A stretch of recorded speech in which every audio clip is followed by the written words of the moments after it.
Mission shadow point قسط number 5۔ Adnan زاہد کا فرار ہونا ہمارے مشن کی سب سے بڑی شکست تھی، مگر اس شکست نے ہمیں ایک نئی آگ دے دی۔ ہم لڑ نہیں رہے تھے، ہم ڈھونڈتے پھر رہے تھے دشمن کی آخری سانس، اس کی اصل شناخت اور شیڈو پوائنٹ کے اس دماغ تک پہنچنا جو ہمیں بار بار دھوکہ دے رہا تھا۔ اسلام آباد میں ایجنسی کے کنٹرول روم کے اندر ایک نئی میٹنگ بلائی گئی۔ میں، سائرہ اور کرنل فواد ایک ہی نقشے پر جھکے ہوئے تھے۔ ہر سراغ، ہر رابطہ، ہر تصویر، ہر لاگ فائل، سب کچھ دوبارہ کھنگالا جا رہا تھا۔ اب ہمیں کسی بھی زاویے سے دشمن کی ایک معمولی سی غلطی تلاش کرنی تھی۔ اگر طارق شفیق عدنان کو لے گیا ہے تو وہ دونوں لازمی کسی محفوظ مقام پر ہوں گے، ایک ایسا مقام جو نہ صرف دشمن کا محفوظ قلعہ ہو بلکہ جہاں سے سسٹم پر مکمل نگرانی کی جا سکے، سائرہ نے کہا۔ میں نے سر اٹھایا۔ شیڈو پوائنٹ صرف ایک کوڈ نیم نہیں، یہ ایک لوکیشن بھی ہو سکتی ہے۔ کرنل فواد نے فوراً تکنیکی ٹیم کو حکم دیا، تمام انکرپٹڈ فائلز دوبارہ سکین کرو، خاص طور پر وہ جو شیڈو یا پوائنٹ جیسے الفاظ پر مشتمل ہوں۔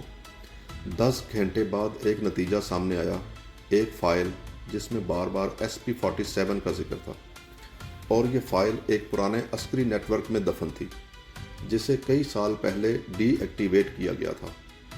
SP-47 shadow point 47؟ میں نے سوال کیا۔ یا ساؤتھ پوائنٹ 47 یہ ہو سکتا ہے، یا کیا یہ کوئی جغرافیائی کوڈ ہو سکتا ہے، سائرہ نے کہا۔ ہم نے سیٹلائٹ ڈیٹا کے ذریعے اس کوآرڈینیٹ کو ٹریس کیا تو وہ پاکستان اور افغانستانی سرحد کے قریب ایک ویران پہاڑی علاقے پر اشارہ کر رہا تھا، ایک ایسا علاقہ جو سیٹلائٹ بلیک آؤٹ زون میں تھا۔ کرنل فواد نے میری طرف دیکھا۔ اگر یہ جگہ واقعی شیڈو پوائنٹ ہے تو ہمیں وہاں ہر صورت پہنچنا ہوگا۔ ایک مکمل آپریشن پلان کیا گیا۔ میری ٹیم، جس میں 4 اعلیٰ تربیت یافتہ ایجنٹس شامل تھے، رات کی تاریکی میں ہیلی کاپٹر کے ذریعے روانہ ہوئی۔ سائرہ بیک اینڈ پر تمام ڈیجیٹل مانیٹرنگ سنبھال رہی تھی۔ اس بار ہم صرف مشن مکمل کرنے نہیں جا رہے تھے، ہم دشمن کا باب بند کرنے جا رہے تھے۔ لوکیشن شیڈو پوائنٹ، رات 3 بجے کا وقت۔ جیسے ہی ہم پہاڑی علاقے کے قریب پہنچے، ہمیں ایک غیر معمولی خاموشی سی محسوس ہوئی۔ نہ کوئی سگنل، نہ مشینری کی آواز، بس ہوا کا شور۔ نیچے پہاڑی دامن میں ایک پرانا سا بنکر چھپا ہوا تھا جو پہلی نظر میں کسی بیکار عمارت جیسا لگتا تھا۔ ہم نے تھرمل ویژن سے جائزہ لیا۔ عمارت کے اندر درجن بھر حرارت کے سگنل تھے۔ میں نے ہاتھ کے اشارے سے ٹیم کو 2 گروپوں میں تقسیم کیا اور خود آگے بڑھا۔ ہم خاموشی سے دیوار کے ساتھ لگ کر بنکر کے قریب پہنچے اور انٹری پوائنٹ کو لاک کرنے کے بعد ہم اندر داخل ہو گئے۔ اندھیرے میں ہمیں پہلا سامنا 2 گارڈز سے ہوا۔ خاموشی سے دونوں کو نیوٹرلائز کیا گیا۔ اندر کا منظر حیران کن تھا۔ جدید کمپیوٹرائزڈ سیٹلائٹ کنسول اور ایک بہت بڑی اسکرین پر مختلف عالمی شہروں کی نگرانی کی جا رہی تھی۔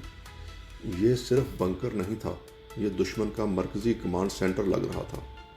اور تب ہی میری نظر سامنے موجود شیشے والے کمرے پر پڑی جہاں عدنان زاہد ایک کنسول پر مصروف تھا اور اس کے پیچھے طارق شفیق کھڑا تھا۔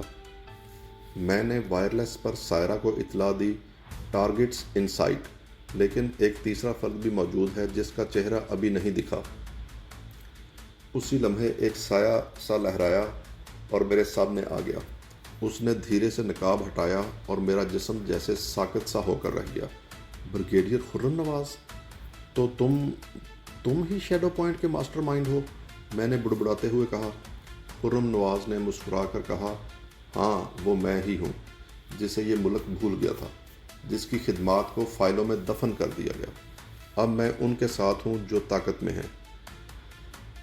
اور تم نے یہ طاقت دشمن کے ہاتھ بیچ دی، میں نے آگے بڑھتے ہوئے کہا۔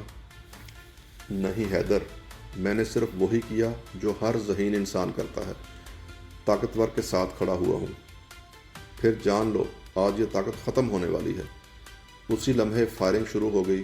میری ٹیم ایک طرف سے اندر داخل ہوئی اور دشمنوں نے جوابی حملہ کر دیا۔ اندھیرے میں روشنی کی چمک، بارود کی بو اور گولیوں کی آوازیں گونجنے لگیں۔ میں نے خرم نواز کی طرف لپکتے ہوئے طارق پر فائر کیا۔ مگر وہ گرا۔